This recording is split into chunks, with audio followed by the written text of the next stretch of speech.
Hi everybody, it's Tom from Vehicle Visionary. I hope you're having a great day. This is the 2024 Honda HR-V. It's the mid-range of the three available trim levels. This is the sport trim level we're going to be taking a look at today, and we are going to give you the information to answer the question, is this the best subcompact SUV? It has an exterior color of urban gray metallic, black interior, and the advantages here are that it's very roomy inside. It has ample cargo capacity, in fact more than most competitors, and it's easy to get in and out of. You wouldn't think of a subcompact SUV as necessarily being easy to get in and out of. Well, this model is exactly that. And its base price is a very reasonable $25,650. Let's dig a little bit deeper into this model and see what you get for the price that Holmes Honda is asking for it. If you want to know more about this particular model, check out the link in the description of the video.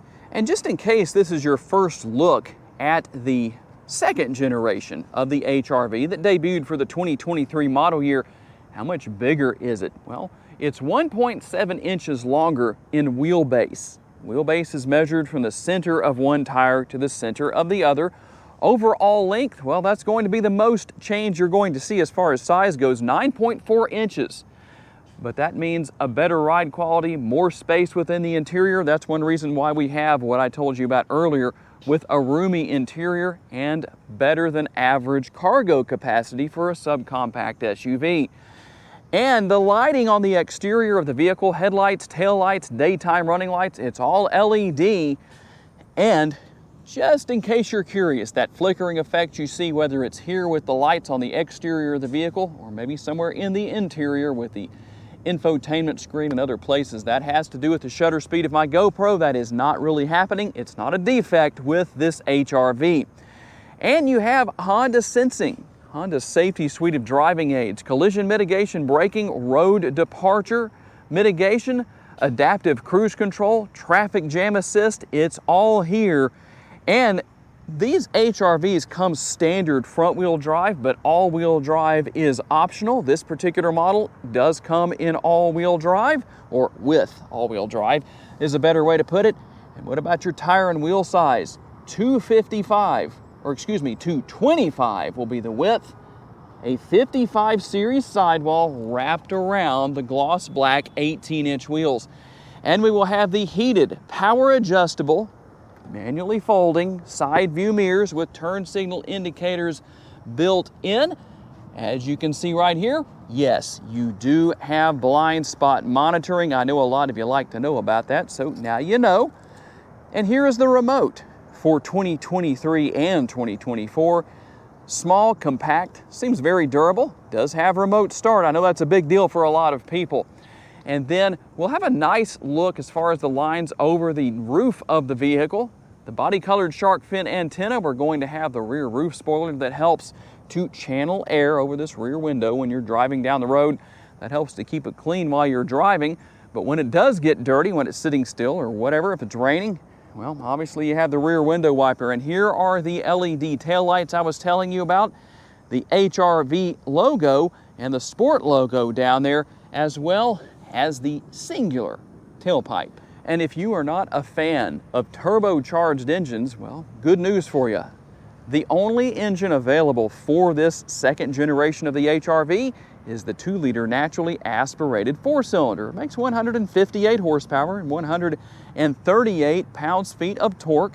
It's mated to a well-behaved, continuously variable transmission, or CVT. And let's talk about MPGs. 25 city, 30 highway, 27 combined. And 3.7 gallons of gas per every 100 miles driven. Not too bad. And if you're curious, this model has a 14-gallon gas tank. And in case you're curious, no, this is not a power lift gate, but it is dampened. It opens very easily on its own once you give it just a little bit of help. 24 up to 55 cubic feet of cargo capacity. You're going to have your cargo lighting here on each side, so after dark that will be helpful. You also have the 12-volt power outlet, a little bit of storage on each side behind the fender wells, and underneath the rear floor here. Let's see if we can get that up. Good news, there is the spare tire. So for those of you who are saying, is there a tire repair kit here? No, there isn't. And taking a look into the rear seating area, we're going to find that we have the nice comfortable armrest. You can put your arm up there and do the armrest test. It is comfortable. The contrast stitching here, even though you have a black interior, I like the fact that you have an orange contrast stitch design or pattern here. Kind of sets things off. I like that. Also, the bottle holder or door bin, I'd really call that more of a bottle holder right there, but for a subcompact SUV, not too bad. And to maximize cargo capacity, here's what you're going to do. And because I know a lot of you like to see both sides of the seats folded down, I'm going to make sure to do that for you. So here's how everything looks when it's completely folded down. The seats are almost completely flat when they're folded flat like that, or folded down like that, I should say. So that's a good thing. That will give you an idea of what you have. Now, the one thing that Honda did change here, I'm curious to get your opinion on, is the fact that you no longer have the magic rear seats. For those of you who say, what does that mean? That means that the seat cushions could be folded up like this against the seat backs, and you really changed the method you could use for storing things. You're using cargo space based on that positioning. So if you needed something in this area, maybe a little bit taller to stand straight up, whatever the case was, well, you had some options where that was concerned. Would you like to see Honda bring that back in the future? And ultimately, other than a rear seat pocket here and a little bit of storage, that's about all we have back here. No air conditioning vents, no USB connectivity, but that's what you get here on the sport trim level. And taking a look in through the passenger side front door, you have a larger door, so that means two things: a larger armrest and more of a door bin than what we had in the rear. You really have a door bin here, or a dual bottle holder. Quite a bit of space there compared to what we had in the rear. Similar design with colors and contrast stitching. Now, this is a cloth interior. I'm sure you caught that earlier. You're still going to have the contrast stitching on the seats here. A nice design overall, something that's somewhat unique. And the driver's seat and the passenger seat are both manually adjustable, at least in this particular case. And as I told you earlier, this is going to look familiar if you are familiar with the 11th generation of the Honda Civic as far as its overall design goes. And then we're going to have plenty of space within the glove box. There is a USB connection right there. Cup holders, you have the conventional style shifter here instead of push button. That's always a good thing, because I know a lot of you don't like those push button shifters. And a drive mode selector. Came out as of 2023, hill start assist, power parking brake, and brake hold mode. Now you might say there's only one USB port in the interior. No, actually there's three. The third, or second and third, you've got one here and one on the other side over there. You've got a little bit of a pass-through right here. A wireless hole puncher fits in here perfectly if you own a wireless hole puncher, depending on how big it is. And then we have the interior of the center console. A good bit of space for a subcompact SUV. On the driver's side door, well, you'll find a few additional switches, functionality for the windows, those heated power door mirrors. You know what all is there. For the most part, that looks the same as what we saw on the passenger side. You do have the ability to turn traction control off there if you want to. Drop this lever and you can adjust the tilt and telescopically adjustable steering wheel. And we'll hit the push button start here to bring up everything on the screen. As far as the digital instrument cluster goes, very easy to use. There's a lot going on here, but that doesn't mean it's hard to use. In fact, you can see who's wearing their seatbelt and who isn't. The vehicle basically tells on people. And if you want to go to a different screen, just push the home button right there with the steering wheel mounted controls. And then you can use the scroll wheel right here to scroll through a lot of different information about the vehicle. You just push on that scroll wheel if you find something you want to select. And the steering wheel mounted controls here, you have your multitasking lever right here that not only controls the headlights and taillights, it also controls the blinkers. I know I just confused a lot of you, or the turn signals, because a lot of you don't know what that is. Maybe you just didn't have the money to spec that into your vehicles. It seems that way where I live, at least. And if you want to control the front and rear window wipers, here's how you do that. I really can't say anything sarcastic or funny about that.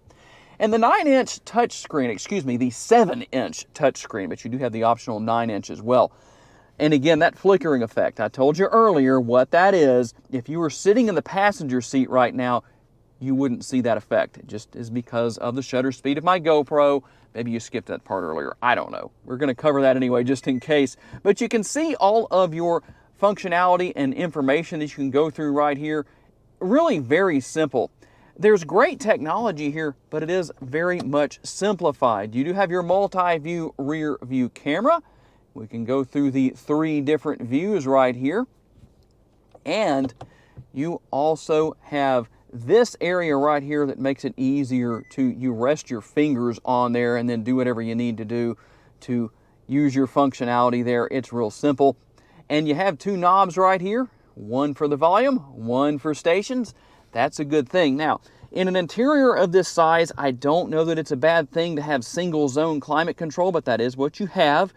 I don't think you're going to have any trouble without having those air conditioning vents back there. The air should get there very quickly. Not a big deal. Cool things down or warm things up, which is just really hard to say right now because of the temperature in Northwest Louisiana at the moment. In fact, I'm just going to show you that you do have the heated seats right there if you want to use those. And by the way, it's currently 8:22 in the morning.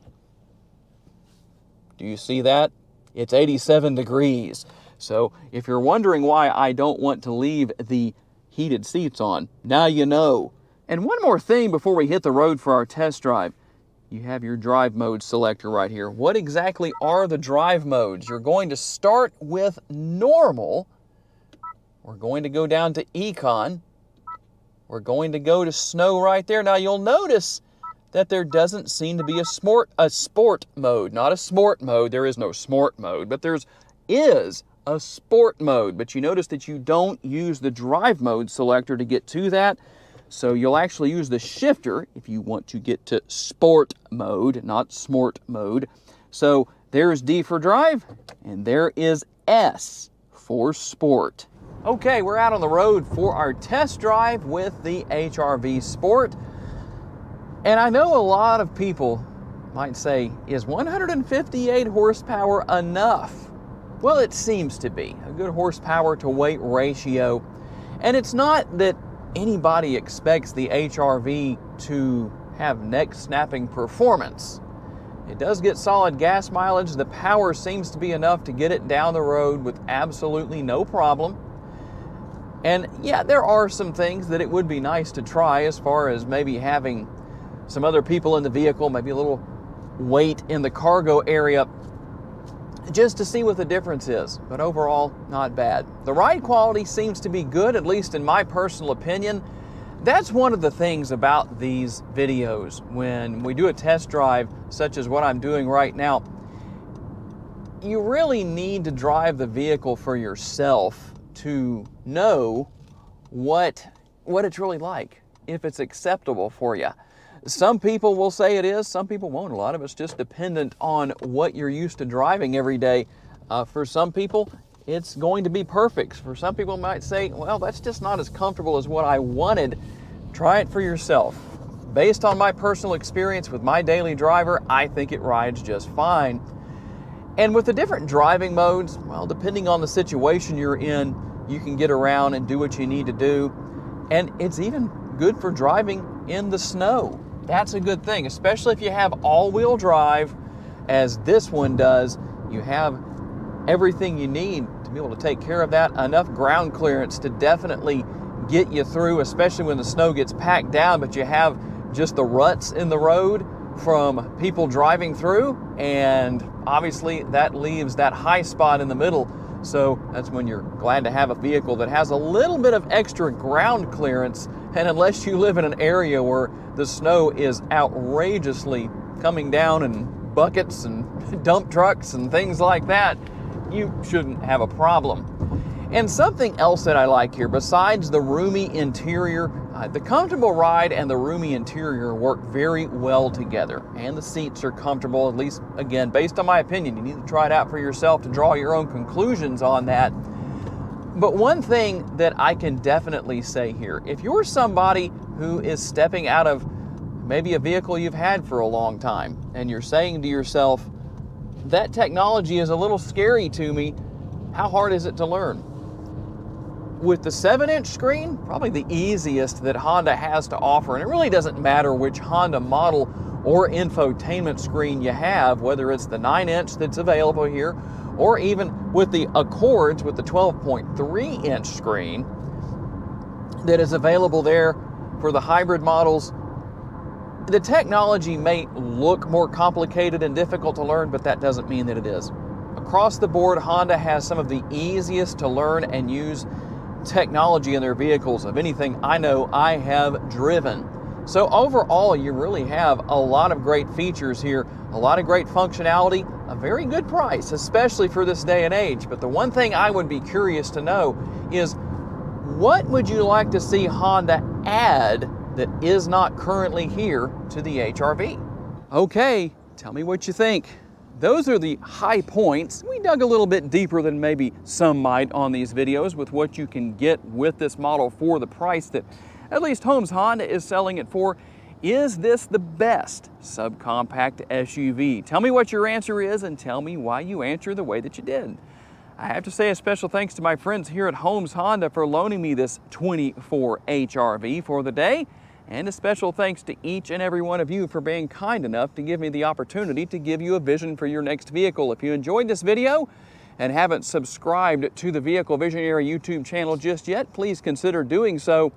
And if you would like to learn about other vehicles you may wish to consider purchasing, check out the video that's on the screen right now, and I will see you there.